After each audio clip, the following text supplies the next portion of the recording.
কপাল খুলে গেছে। আমাদের খেয়াল থাকার কথা যে সাতক্ষীরা 4 আসনের সংসদ সদস্য জামাতের এমপি গাজী নজরুল ইসলাম, ওনার দ্বিতীয় স্ত্রী, এই মুহূর্তে কিন্তু স্ত্রী, যদিও ঘটনার পরে বিয়ে হয়েছে, বাট রাইট নাও স্ত্রী। তো ওই যে বালিকার সাথে যে ভিডিও ভাইরাল হয়েছে, ওই মেয়ের মামা, তার যে গাড়ির ড্রাইভার, ইতিমধ্যেই সারা বাংলাদেশ জানেন। তো এরপর পরই আমরা দেখছিলাম যে জামাত সেই এমপিকে বহিষ্কার করেছে। তো দাবি ছিল যে জামাতের বহিষ্কারী কি এমপিগিরি চলে যাবে, আর তিনি কি আরেকবার জীবনে এমপি হবেন? কারণ অনেকগুলো ভিডিও ভাইরাল হয়েছিল যে পর্দার এই পার থেকে তিনি ওই পারে কথা বলতেছেন। যাই হোক, এই যে এত কষ্ট করে একবার এমপি একটা পদ পাইছে, জামাতের পদ যাক, এটাতে এই মুহূর্তে জরুরি না, জরুরি হচ্ছে তার সংসদ সদস্যদের যে পদ, এই পদটা আছে কিনা, গাড়ি, পুলিশ, রাষ্ট্রীয় সুযোগ সুবিধা।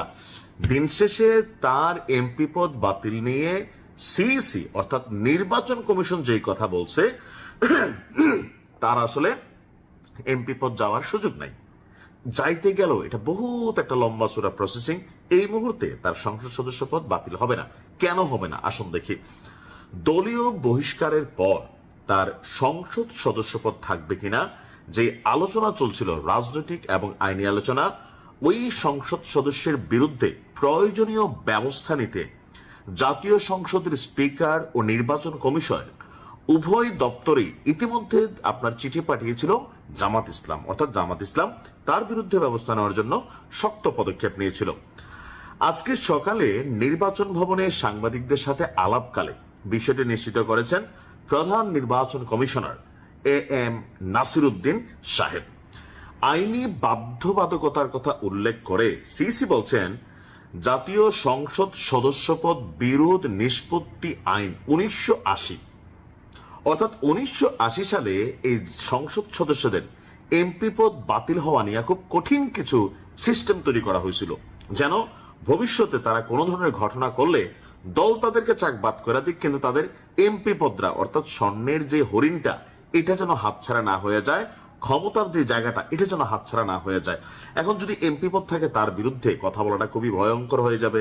সামহাও কয়েকদিন হয়তো বলবে, এরপরে তিনি তার যে পাওয়ার এটা ব্যবহার করবেন, কারণ দিন শেষে তিনি চেয়ারে, আর চেয়ার থেকে সরে গেলে বিষয়টা হয়ে যেত অন্যরকম। এখন জামাতের এই চিঠির পরেও আমাদের সিইসি বলছে 1980 আইন অনুযায়ী এই ধরনের দলীয় বহিষ্কারের সিদ্ধান্ত সরাসরি কার্যকর করার এখতিয়ার নির্বাচন কমিশনের নেই। অর্থাৎ জামাত ইসলাম নির্বাচন কমিশনের কাছে দলীয় যে চিঠি পাঠিয়েছে যে তার বিরুদ্ধে ব্যবস্থা নেন, কিন্তু নির্বাচন কমিশন বলছে না বাবা, দলীয় সিদ্ধান্ত আমরা বাস্তবায়ন করতে পারবো না।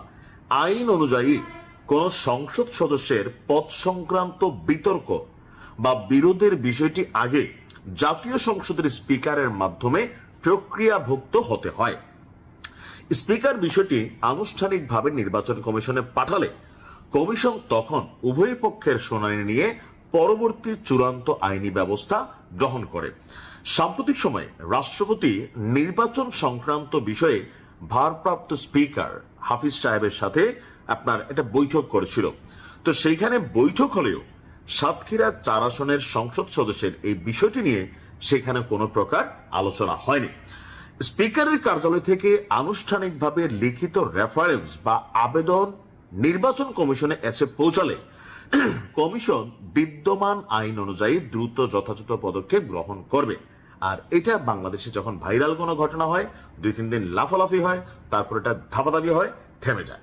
আর যেহেতু ওই নারীকে তিনি বিয়ে করছেন, এই মুহূর্তে আইনগতভাবে সে তার স্ত্রী, বয়সের ব্যবধান সে ক্যা আতা হে জাতা হে, মিয়া বিবি রাজি তো ক্যা কানিকা কাজী। তো এমপি পদ থাকছে, বউ পাইল, এই মুহূর্তে ওনার লারালাপ্পা, এনজয় হানিমুন।